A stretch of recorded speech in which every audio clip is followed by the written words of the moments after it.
Om Mani Padme Hum. So I'm here at the exercise sala. I haven't been here for a long time. It's like it's about 5:30, I think, a.m. Still dark. And yeah, I just went to the fishing village. I actually left the house at 2:30 a.m. because it's getting hot as hell during the day. So it's real nice just to get out when it's dark and a little bit cool and quiet. So I'm not going to do an actual instructional today, but I just wanted to talk a little bit about the direction I'm trying to go in now with the rest of the material in Group B. Is kind of putting it all together now, based on the principles behind the alignment of JKD and Kali. And again, the main two resources being Ted Wong and Ted Lukai Lukai. And in regard again to the HSF material, you know, the hybrid is represented by those two, whereas Muay Thai and Savat are just facets of what is in as well. I still feel bad, really, even about making stylistic references. I mean, I understand the idea that, yes, there are styles, and, you know, yes, we do study styles, and styles have good things.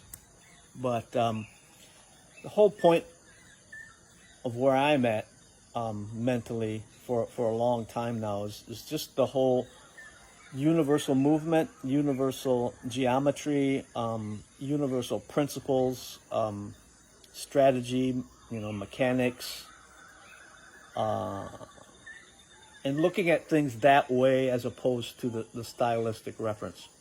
But of course, we still have to pay respects to resources as well, and the stuff that came before us. And it's still mainly how people communicate, is they talk about styles.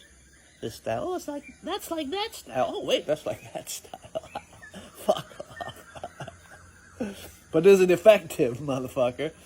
Okay, so the other point that I want to get at, since I just mentioned is it effective, is that in regard to something like DefTech, all right, it's not an entirely clear subject either, because the whole thing about figuring out what to throw away based upon the fact that it's not a high percentage tactic. Let's just use the word tactic. You know, it's too easy to throw things away. It just depends if you have the luxury of time. If you have a job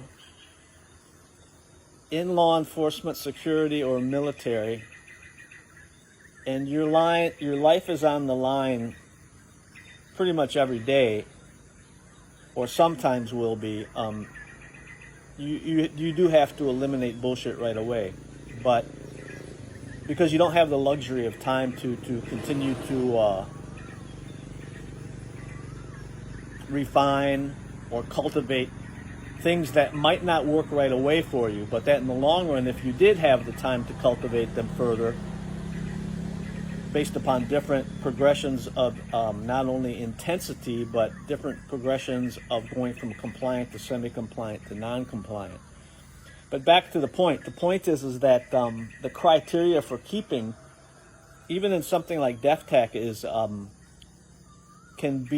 has so many impact factors.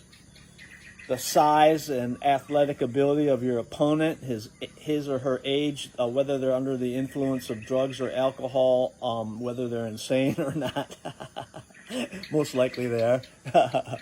And whether there's more than one of them, the environment that you're standing on, the social environment, the legal impact factors, your personal morality, and how that changes under duress.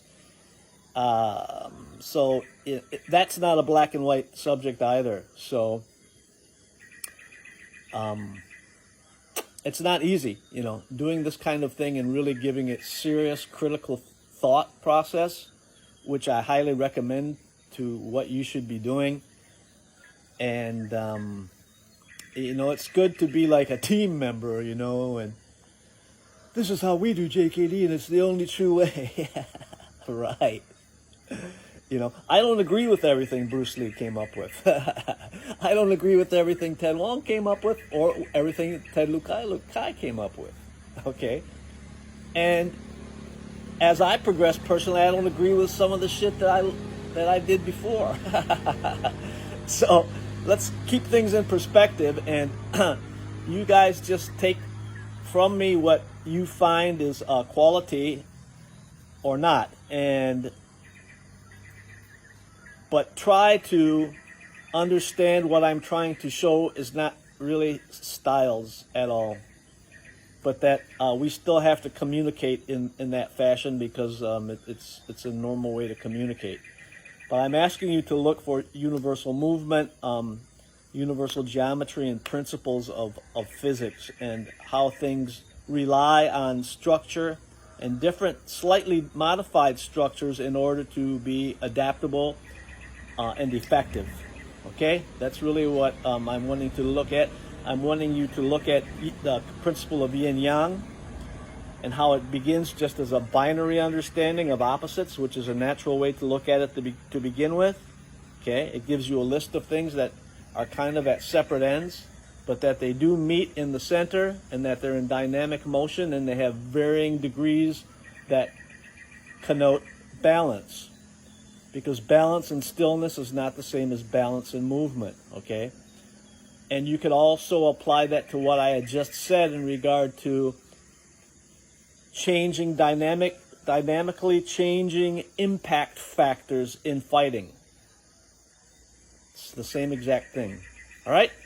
Okay, so I think that's about enough for my rant this morning.